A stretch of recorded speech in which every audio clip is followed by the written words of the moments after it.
Have you ever witnessed a catastrophic tragedy up close? Or faced a life-threatening diagnosis? Maybe you work through one trauma only to immediately get hit by another. You see, trauma compounds when left unprocessed. So if you're carrying multiple wounds and don't know how to heal, then this is the episode for you. Welcome to the Men's Mental Health and Movement Podcast. One step stronger, live longer. Today, my guest is Craig Sotkovsky, a man who watched the Twin Towers burn and fall from across the river. He spent 2 days at Ground Zero on the Bucket Brigade. His respirator failed within 10 minutes, but he kept working away anyway. 11 years later, he was diagnosed with lung cancer. He's been battling it for 13 years now, and that's not even close to his whole story. He was molested as a child, struggled with opiate addiction, went through bankruptcy, divorce, and a failed business, and he's taken every single trauma and turned it into power. Craig's now a human behaviorist who helps entrepreneurs discover their identity through what he calls heart and brain coherence, proving that our minds are the only real estate that we truly own.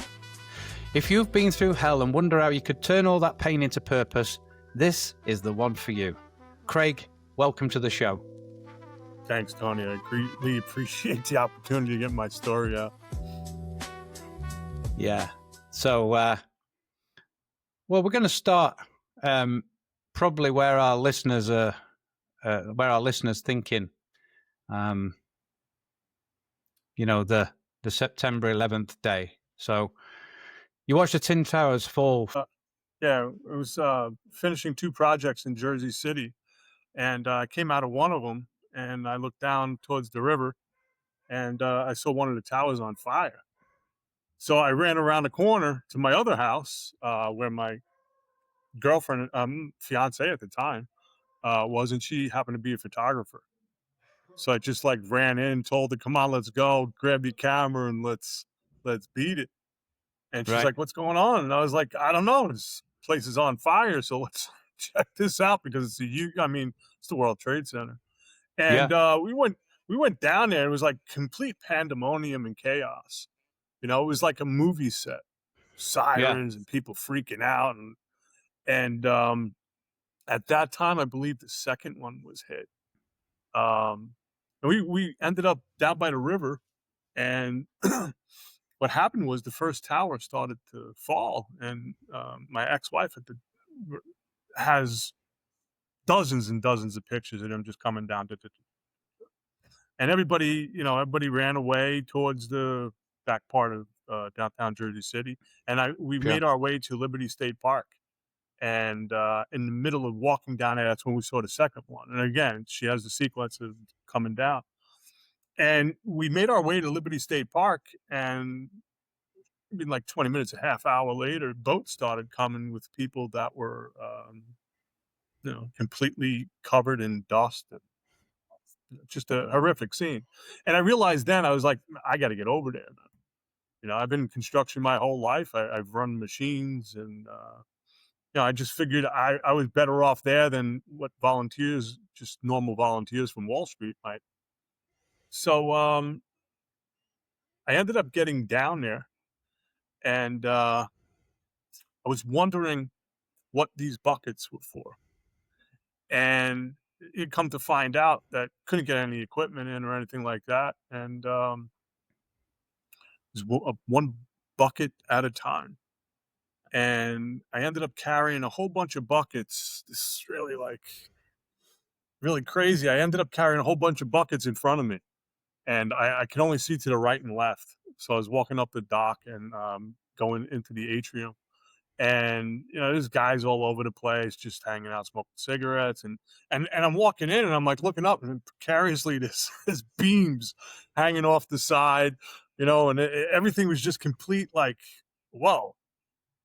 And I walked to this knee wall, and I had the buckets in front of me, so I couldn't see directly in front of it.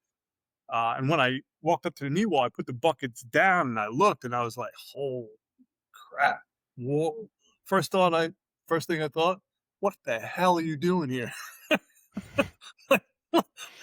What kind of madness is this? And you see the Yeah. fire trucks and police cars, and they're all crushed, and just pandemonium. There's guys everywhere. And as I put the buckets down, I hear this I hear this huge horn, and all of a sudden you hear run. And I jumped over the knee wall, and we all start running, and we ran around the building towards the river again, and come to find out that the facade of the building that I just put the buckets down actually collapsed on my buckets. Oh my And that was God. my introduction. That was my introduction to 9/11.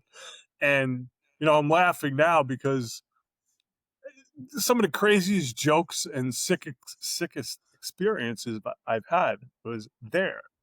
Yeah. And I think your mind starts to really shut down, and you have to refocus on something other than what you're looking at or being a part of. And that was my first experience of being horrified, terrified. Yeah. So And you yeah, said it took you. You said when we were talking off camera there that it took you 2 days to get there. yeah. So it happened. It happened on I want to say like a Tuesday. I think it was like a Tuesday or whatever. And the first time I tried to get there, it wasn't the day that it happened.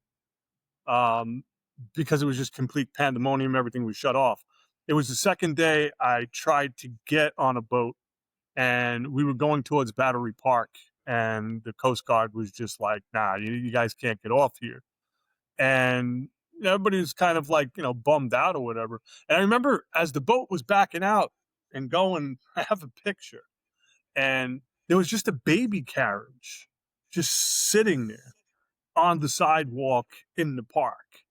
And we were all just like, what the hell were they thinking, right? Like, got to grab the kid and go, right? And it was just started just become a humbling experience. So the second day, that's when, and this is all downtown Jersey City. That's when people coming off the boats, and there's a big crowd behind us, and everybody's clapping, and being construction workers were down there, and we're wiping people down, and it's just a horrific scene.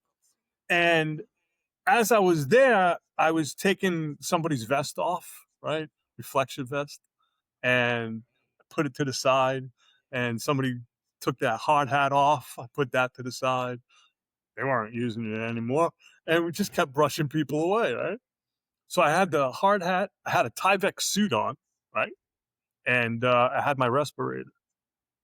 And when people were coming off and stuff, somebody turned around and was like, yo, get on the boat. And when I got on the boat, I was like, what are all of these mounds and mounds and mounds of buckets? And we were all just confused. And the first thing the guy said that was taking us over on the boat was like, listen, these guys have been here for a couple of days. Shut the fuck up. Nobody wants to hear, oh my God, wow, these guys have been here for 2 days, man. So keep yourself straight. And that alone was horrifying, because it was like, what are we getting ourselves into, Yeah. And it just became something that, like, after a while I got so burnt out there on the bucket brigade, because you're just, it's just a line. It's just a line. And as people get burnt out, they go to the end of the line, or they go get coffee or whatever they're doing, and the next guy moves up, and the next guy moves up. And we're finding all kinds of things. And trying to process it in our minds was just it was devastating. It truly was. It took me years to actually come to grips with it. Yeah. So you just can we just explain to the listener what you were actually doing as the bucket brigade? Then what were you doing? So I was doing a bucket brigade, and I was also running a bobcat skid steer. Just that was it. Buckets. Just everybody's in a line. There's lines and lines and lines of guys all over the place, just taking things and putting it in a bucket and moving it back, taking more things in a Wow. bucket, moving it back.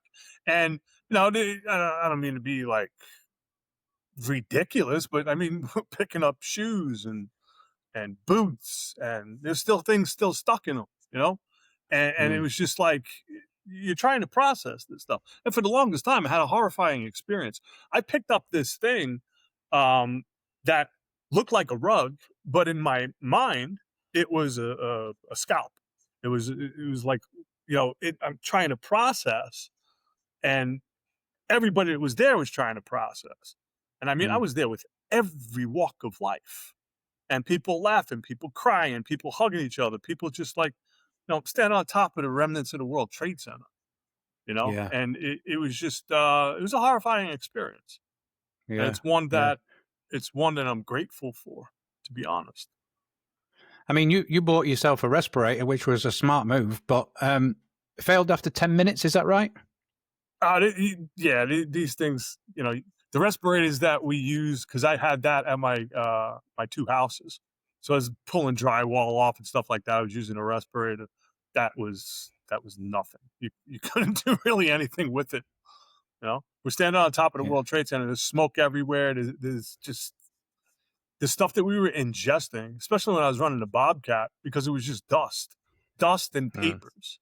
You know, Mm. it was like 3 feet, 4 feet papers, and it was like, it looked like snowdrifts because it was all like powder and papers.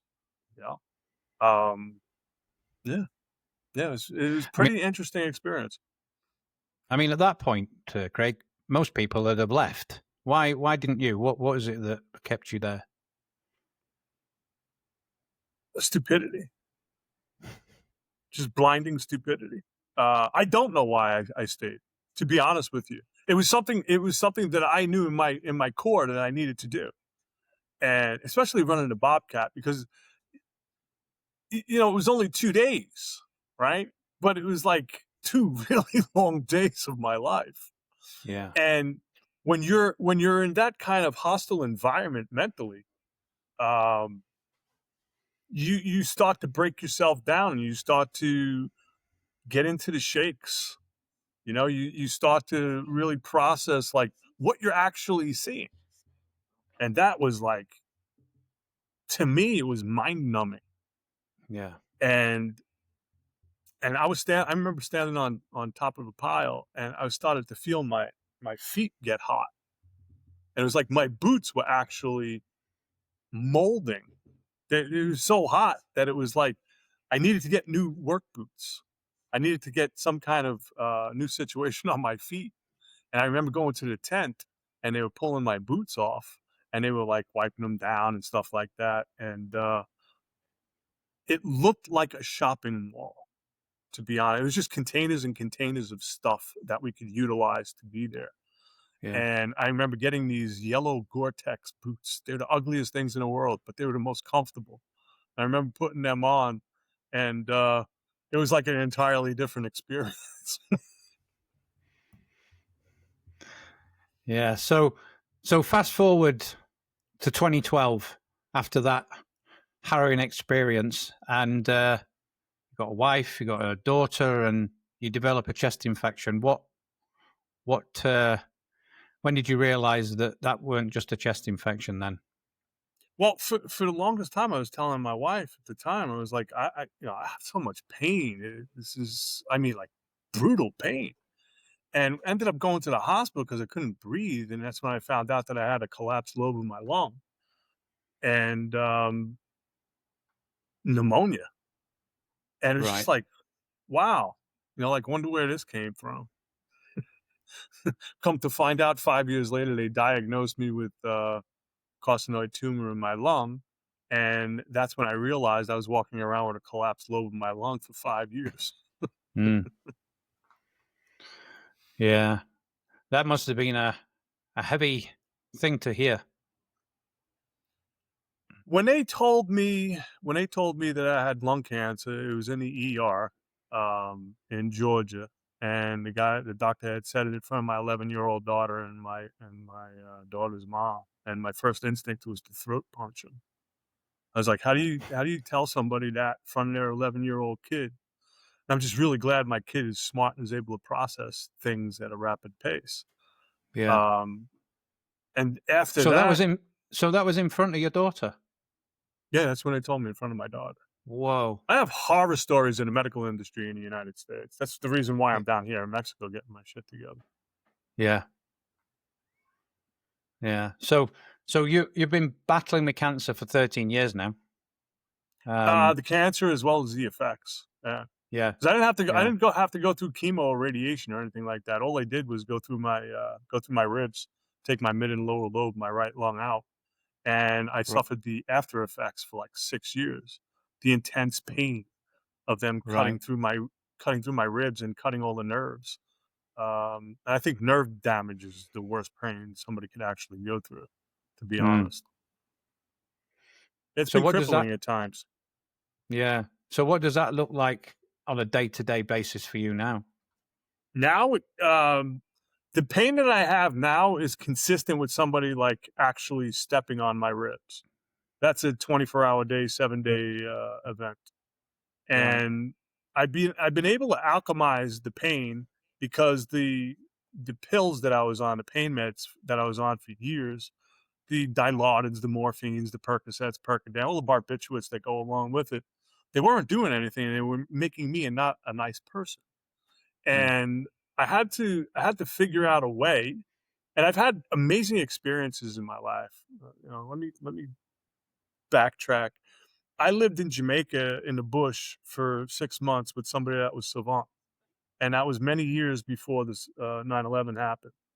And I had always started, with the mindset, a different way of thinking, because I've been an entrepreneur my whole life, right? And I believe entrepreneurship helped me battle the cancer.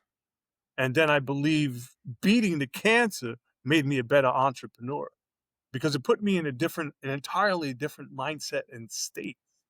And that's what I do now every day is put myself in certain states. I self hypnotize, listen to frequencies.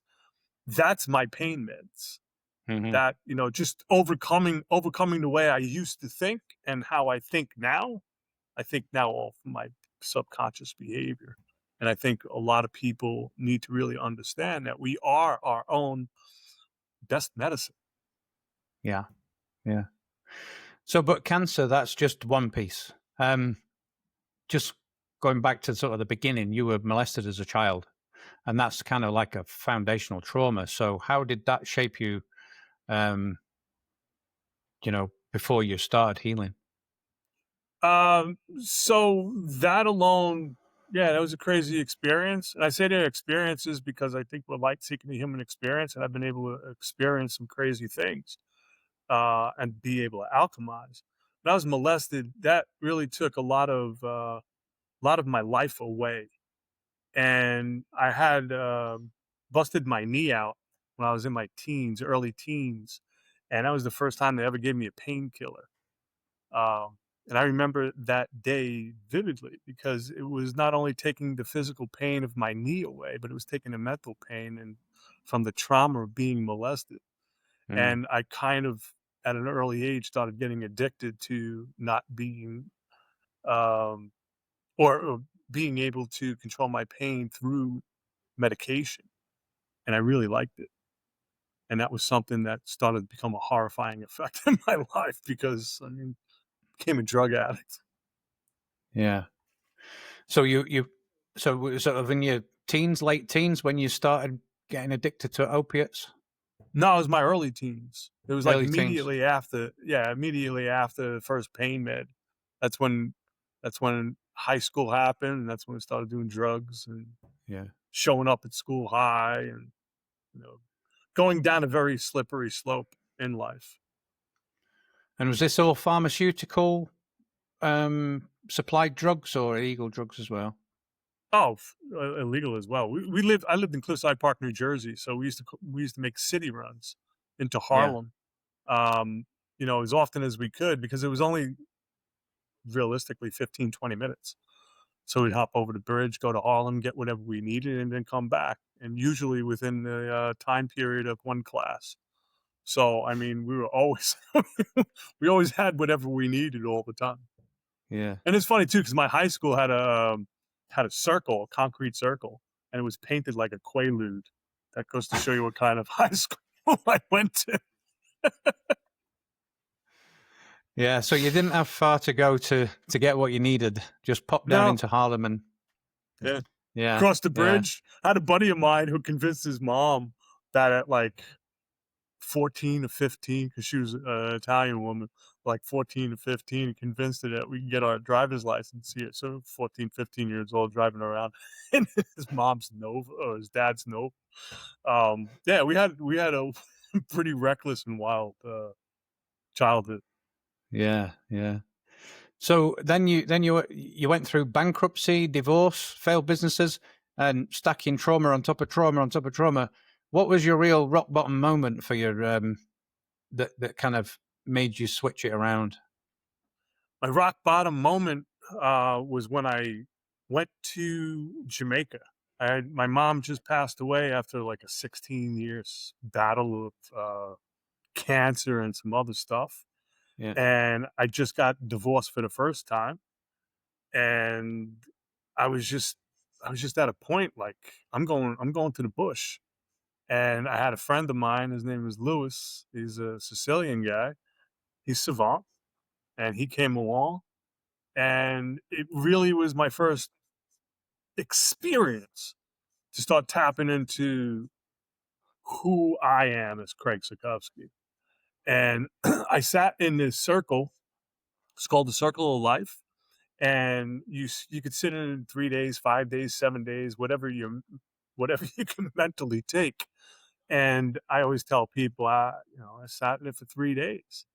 And you make a circle and you sit in it. This is in the middle of the bush, right? So you're being bit, bored, stung by every imaginable creature that's walking all over you, right? Because it's outside. And the first day, you see everything in front of you, right? 24 hours. Second day, you start seeing everything inside of you. And the third day, you start to hallucinate because now you're trying to problem solve. And I mean, you're not getting any sleep because things are crawling all over you. And it takes some big nuts to be able to do it. Um, However, that being said, I didn't have the big nuts. I only stayed there for 3 days. I know people have sat in it for 7. And I started to really understand how our minds can look at things and not interpret them the way we see them. mhm, And that propelled me into starting to understand about epigenetics and how to alchemize pain, misery, suffering, how to believe in yourself again. And I think that's one of the things that society has lost, especially with men, because we're not supposed to be able to show emotions. I cry like a baby all the time. I'm 6'1", 250 pounds. And I sit in my emotions because I understand that regulates biochemistry, right? We start getting into that heart and brain coherence and we turn that soul energy on. And that's when you become a beacon of hope for yourself. And that's yeah, when your light starts to transmit and you start attracting people in an entirely different way. Like I do these sessions by myself where I'll walk into a store and before I walk in, I'll be like, you know what? Today I'm going to be anonymous. Put my cloak on, walk in. Nobody will see me. Nobody will talk to me. I'll check out and I'll leave.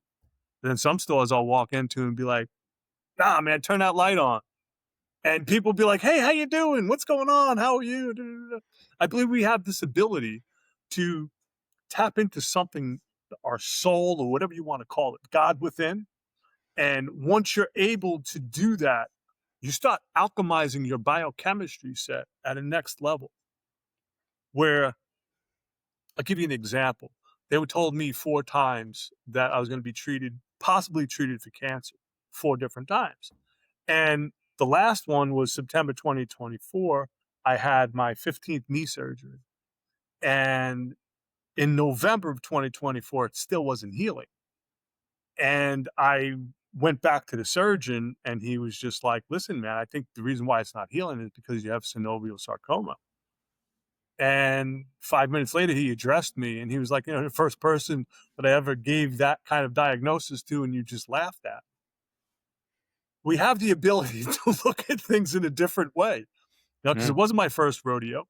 It wasn't something that, I've been misdiagnosed 3 other times, actually 2 other times with that one.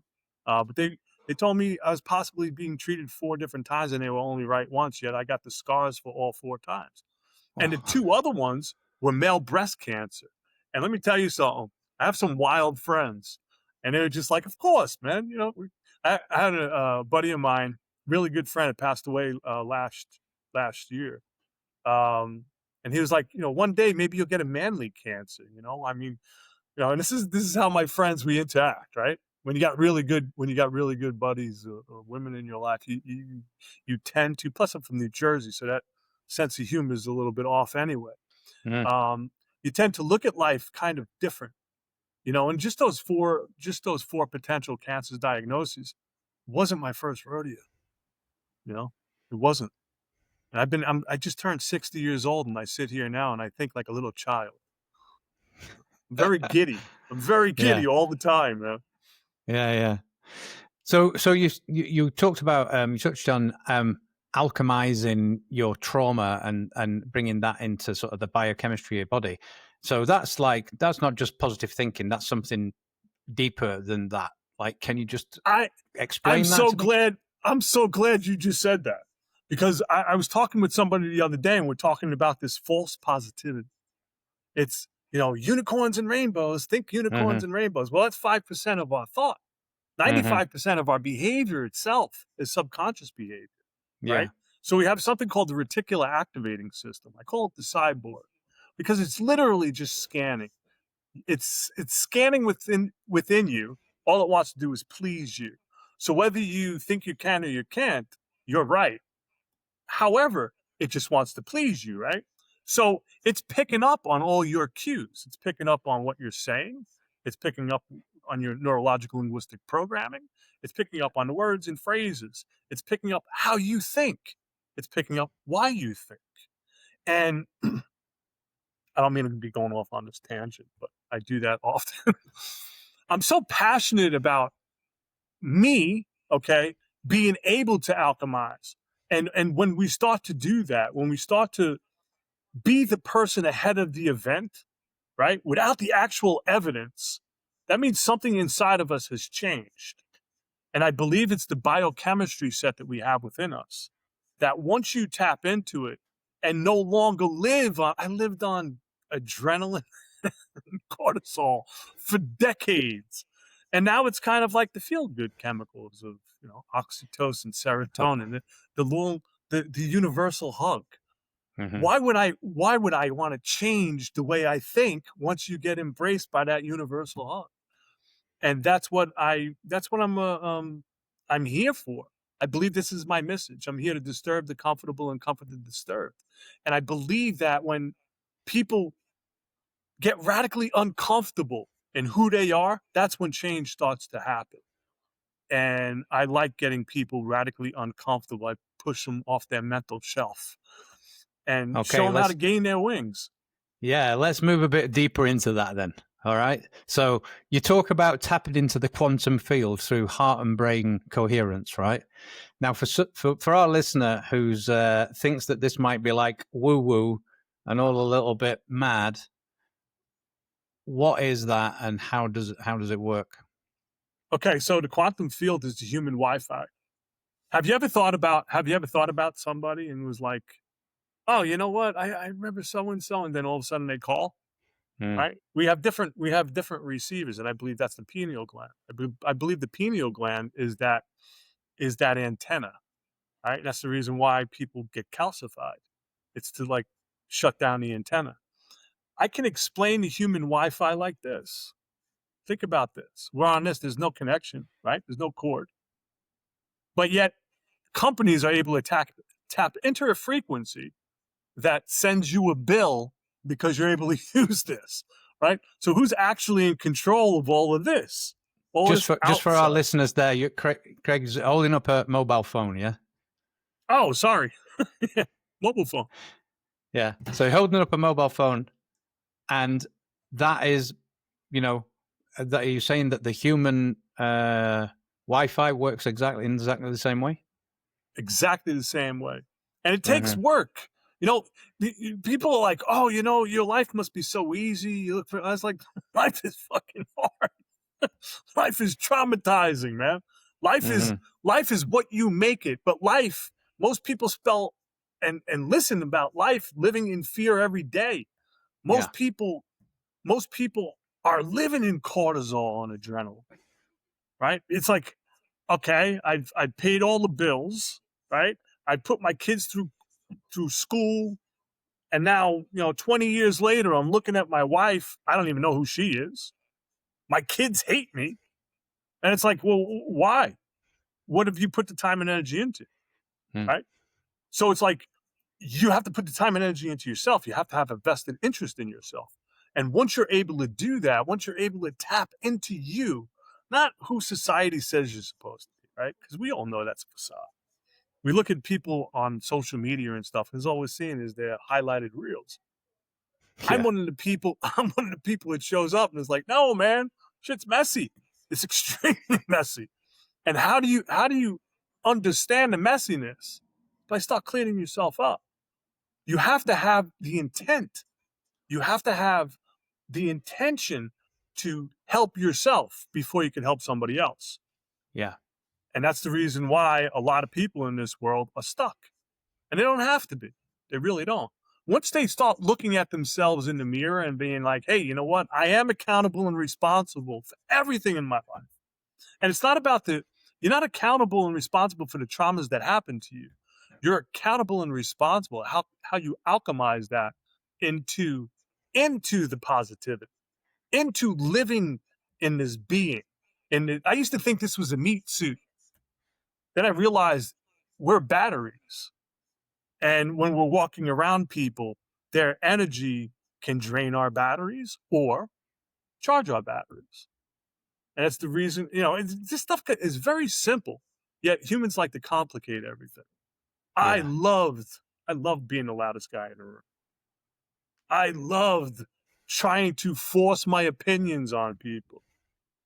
And then once you realize that those were your insecurities and those, all the things that, you wanted to be as a child, because I believe we are children in adult bodies.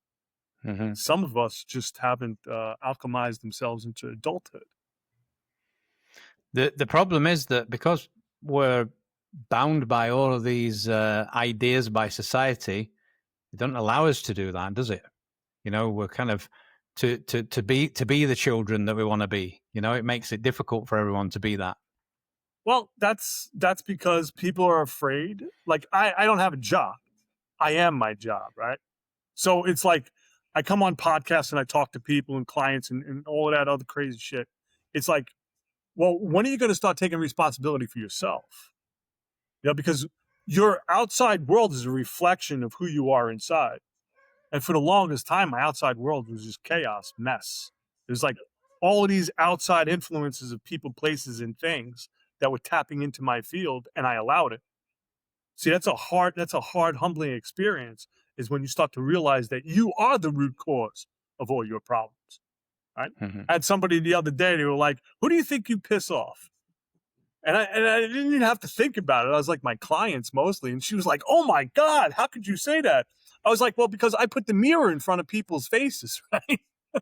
So it's a love-hate relationship, because Yeah. you're there with all your empathy and your love because you want humans to have a better experience, right? Being an empath. And people get pissed off when they're starting to reflect on their life. And you just happen to be the person that's bringing their life to them on a silver platter. They just have to eat off of it Yeah. once they realize that you're not there to hurt them. You're there to help them and not hinder. Yeah. Yeah. So you say that the body's got the greatest pharmaceutical set. Once we learn to regulate our chemicals and control our emotions, we can you know deal with all our past circumstances and events. So how would you kind of like offer some advice to the listener to maybe So the one thing people start with have to that? do, okay. So the one thing people have to do is just stop. They have to stop thinking about how people are going to view them. What are people going to say if I, start to go off into this woo experience? we're all in a woo experience. Like you said before, man, society doesn't let us become the child that we want to be. Mm-hmm. So why do you have to be a participant in society? Shut off the TV. Shut off your phone. Remember, Yeah. I remember when we first got phones, like iPhones and stuff, it was like use that to escape your reality. Now, reality is what we escape from too because of social media and stuff, right? Yeah. Yeah. And I talk a lot about social media, and people don't really understand that you're not looking at reality. You're looking at people rent airplanes, right? Just to walk on them and take pictures and videos like, oh, look at this, and I'm wearing this, and so and so said that, and it's like, you know how depressed and anxious and stressed these people are? I know because I coached them. Right? I see the people with their veils on. And I had a really good coach one time. Her name was Danielle. And she told me, people walk around with all of these stories, like jackets, like coats.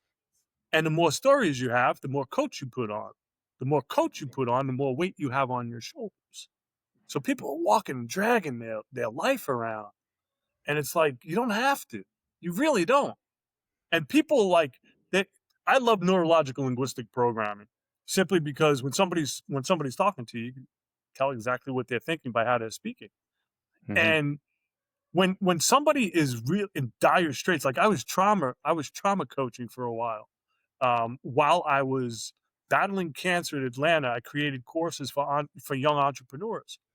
And what ended up happening was me realizing that entrepreneurs, we're a different breed, right? We're not 9-to-5ers.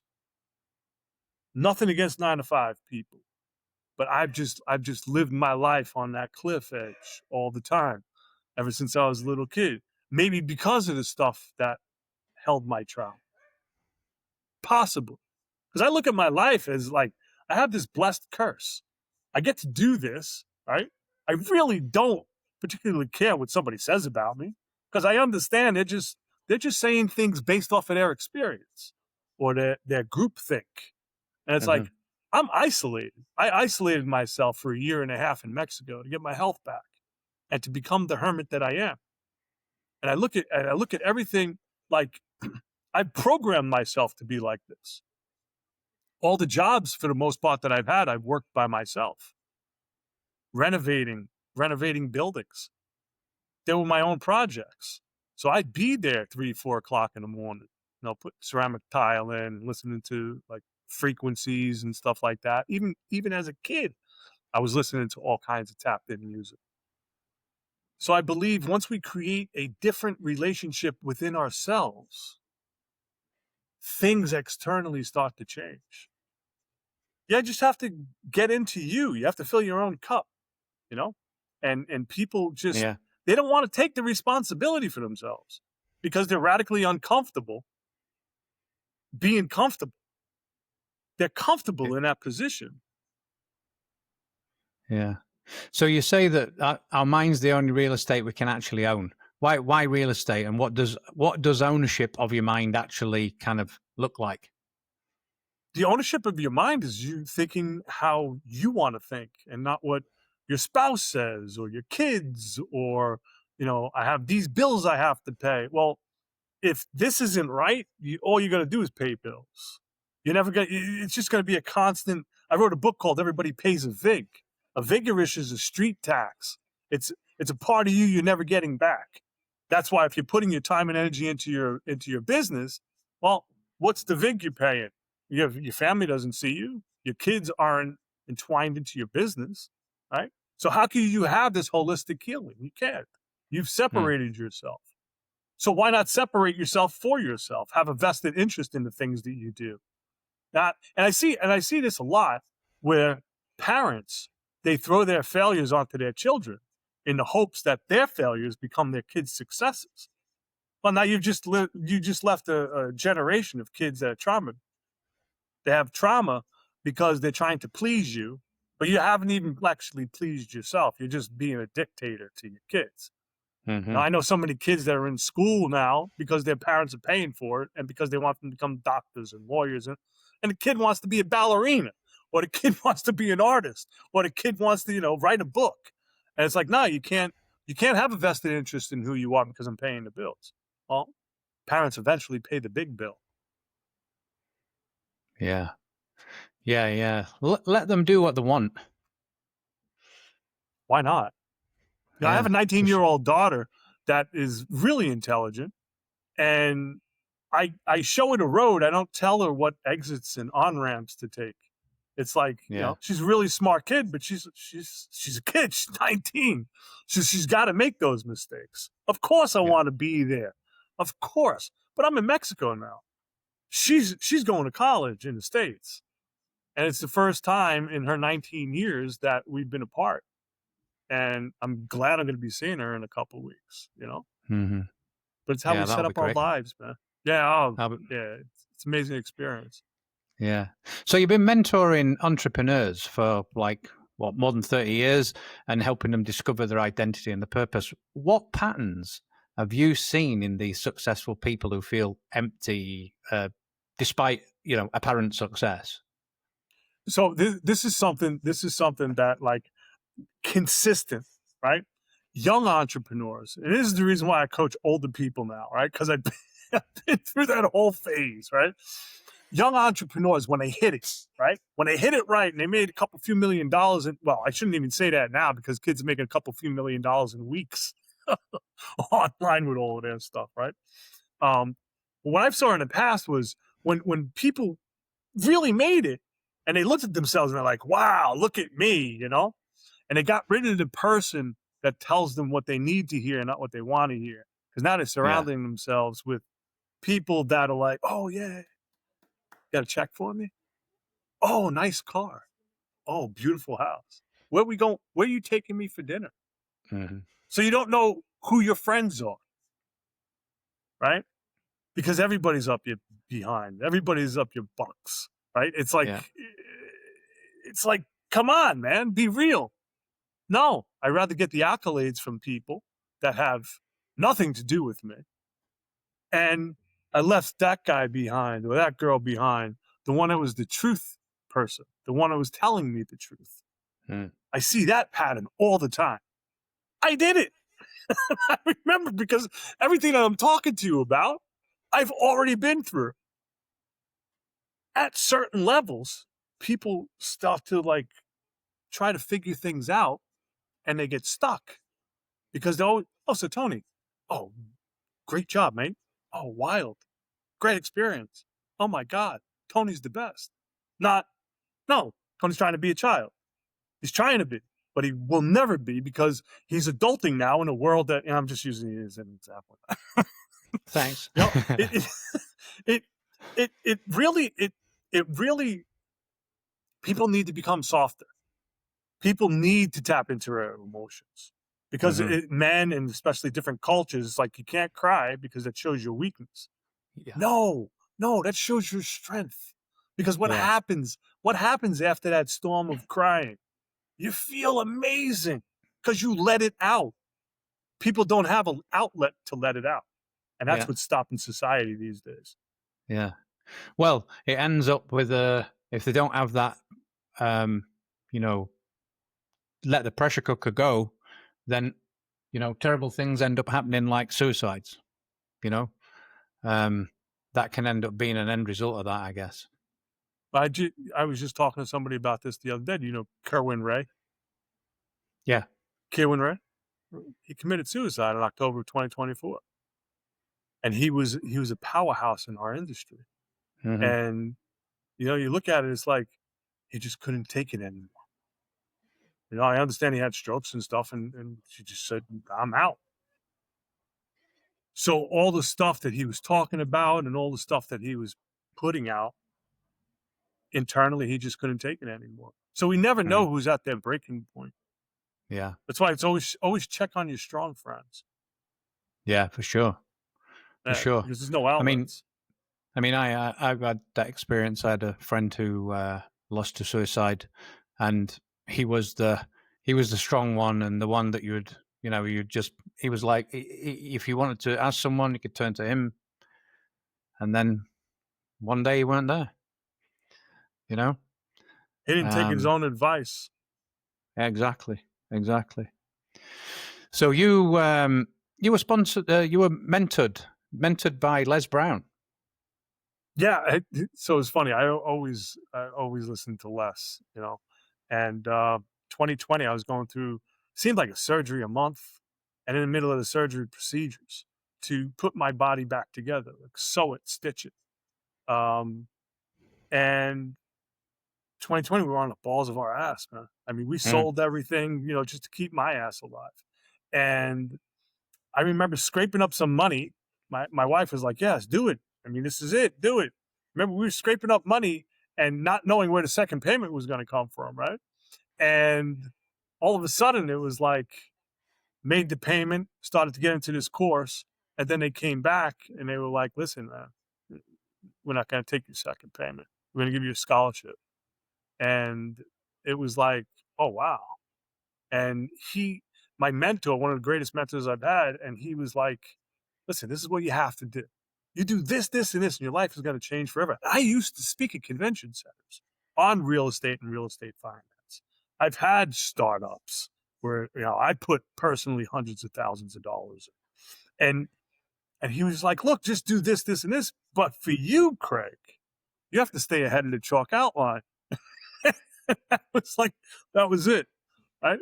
So he gave me the ability to love myself again through his teaching. And that was because at that point, I remember what it was. He told me, he was like, "So, like, what do you see yourself?" And at that time, I thought I was going to be dead. And I was like, "Look, I just wanted 1 million people to come to my funeral." And he was just like, "Wait, what?" And I was like, "Yeah, because I figured if 1 million people come to my funeral, then I would have like influence at least 10 million people, 100 million people." He's like, "Why don't you just influence the 100 million people now?" Like what? And when you're going through things, um, at any level, because I was mentoring, I just wasn't accepting me. I was getting beat up all the time through the surgeries and procedures, and back to doing all the drugs, and back to like, just a life of misery. And I wasn't taking my own advice. I was giving great advice out.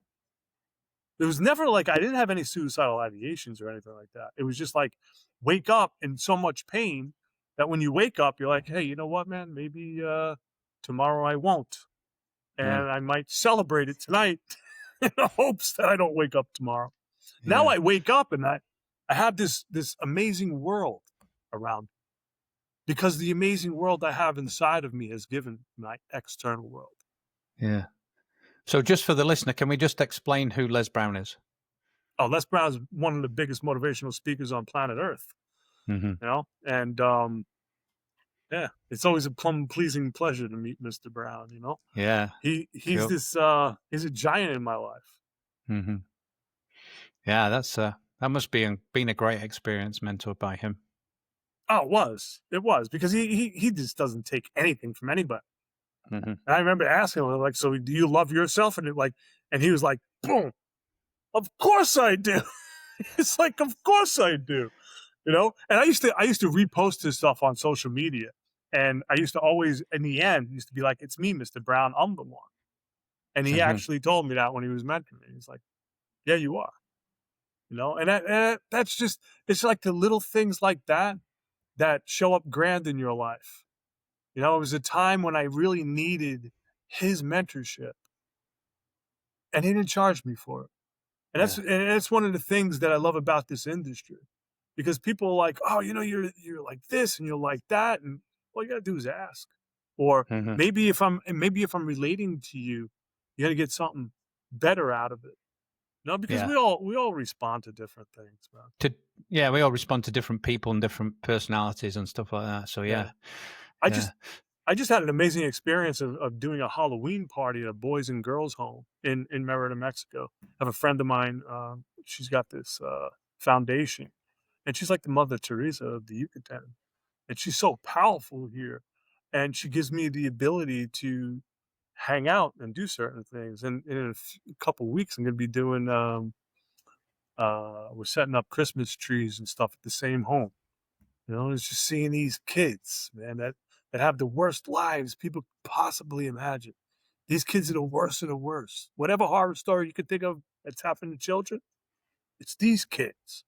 And just to see their faces, man, I'm getting goosebumps now. Just to see their expressions and their smiles. And create the world that you want.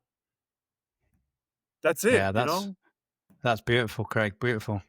So you went from like basically surviving to completely leveling up. What is the difference between that, surviving and leveling up? Like, because most people surviving 13 years of cancer is probably in their mind leveling up, So what does that actually look like for you? I'm going back on a stage, man. I went back to the United States after living here for 7 years with my ex and my daughter. I went to go launch my book and my speaking career back in like 2015 into the United States. And, there's an expression that says, you want to hear God laugh, tell him your plans. My plan was to go back, be successful in all of this stuff because I just I had restaurants down here and stuff like that and businesses. And I didn't even speak the language at the time. And, went back to the United States in 2016. Yeah, 2016. I was sick almost a whole year. And they would tell me I had COPD and and just going through all the craziness of being sick, having disease. And once I got diagnosed in 2017, everything changed. How I viewed things, how I looked at things, everything just started to change. Shit got real. Now, I got a buddy of mine, Kirk Ashton, probably one of the best peak performance coaches on the planet. He's like, look, man, you get anxious, depressed. This is great for your listeners, too. Start skipping. You can't be anxious and depressed when you skip, right? So, I mean, like I said, I'm 6'1", 250. I skip in malls, right? My daughter's like, oh, here he goes. It's like, no, come on, skip. And people just look at you like, what are you doing? So, I don't care, man. So just so we're clear, we're not talking about skipping with a rope. We're talking about skipping along. Just skip. As if you're just skipping along. Yeah, absolutely. It'll change your state immediately. Yeah. Right? Yeah. And that's what people don't understand. What does it do? It changes your biochemistry, sir. I had one of the biggest lawsuits in my life. And in the end, they told me it was the day after June, Father's Day. They're like, nah, you lost. Take care. I mean, I got wiped out. Like all my intellectual property was gone for 3 years. And it was just like, no, nobody's taking claim to it, whatever. As soon as I hung up the phone, I realized how I won. Because nothing changed. I wasn't going to allow it to mess up my day. That was just an incident in the day. And this is the way I live my life now. And people are like, you're full of shit. You can't live like that. Yeah, I can. Yes, you can too. Right? Like I took the time and energy. I sat in my living room for almost 6 years, alchemizing the pain and misery I was going through. And then it led to divorce. And that led to more things, more health things that I had to deal with. And that was one of the reasons why I came down to Mexico, to sit in the projects that I was working on. Like I've had to sell my farm 2 times in my life. Never doing that again, ever. It's just not going to happen, And I'm going back to the United States, like I said, in February and March, to just alchemize everything that I walked away from. Yeah, to take it on. Why not? What is the worst that's going to happen? I'm gonna smile the whole day. Doesn't matter what they're going to throw at me. Being at peace is one of the greatest achievements I've ever alchemized in my life. And it's not an easy thing. It's difficult. However, difficult lives lead to peace and quiet. Yeah, for sure. So for our listener who's maybe carrying childhood trauma, addiction, business failures, divorce, crisis, all these things that you've experienced, and he's feeling like he's never going to get out of it, what's the first thing that you'd tell him to do? Stop. First thing, stop. Give yourself the grace to understand that you're not the end result that you're sitting in. You're the end result you're going to stand in. And that's something, we have to sit in the misery. We have to. In order to alchemize it, you got to take that Band-Aid off, man. And you got to look at the wound and you have to examine it, right? And, our brains don't know the difference between now or then, don't know the difference between fantasy and reality. So why are you going to live in that cortisol and adrenaline 24/7? All it does is it brings us down to our knees, right? And that's where you start to grow, is when you're down on your knees, because now you have to surrender to yourself. Just be like, man, you know what? Shit, I don't care what anybody thinks about me anymore.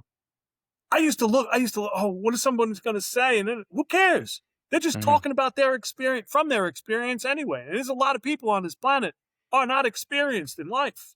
Mm-hmm. It's just the way it is. Yeah. Yeah, that's good. That's good. So, one last question for you. Sure. So, the motto of this podcast is "One step stronger, live longer." What does that mean to you? You gotta cross that line that you have in front of you, and step over it. You have to walk by faith, not by sight, because our light spectrum, right? We only see 1%. There's 99% of lights that we don't see. Tap into your light and watch what you see. You become a different version for yourself, and your life will change forever, immediately. Because once you make that decision to cross that line, you become one step stronger. I love that, Craig. I love that. So listen, if our listener wants to find out more about you, connect with you, find out about your book and a free 15-minute session that you offer, where can they find you? I'll put all this details in the show notes, but you tell us, where can they find you? CraigSotkovsky.com. Yeah, CraigSotkovsky.com. And my book, Amazon, Everybody Pays a Vig. It's in English and Spanish. It's Everybody Pays a Vig, One Man's Entrepreneurial Journey. And it's got all fucked up stories about my life and how I've walked through them. Amazing. Brilliant. Listen, Craig, it's been a great conversation. It's been an enlightening hour we've been speaking together now. Oh, wow. And yeah, it would be. And listen, thanks so much for coming on. Take care, and don't forget, one step stronger, live longer. I really hope you've enjoyed this episode and found some value in it. If you have, remember you can like, subscribe, and leave a review.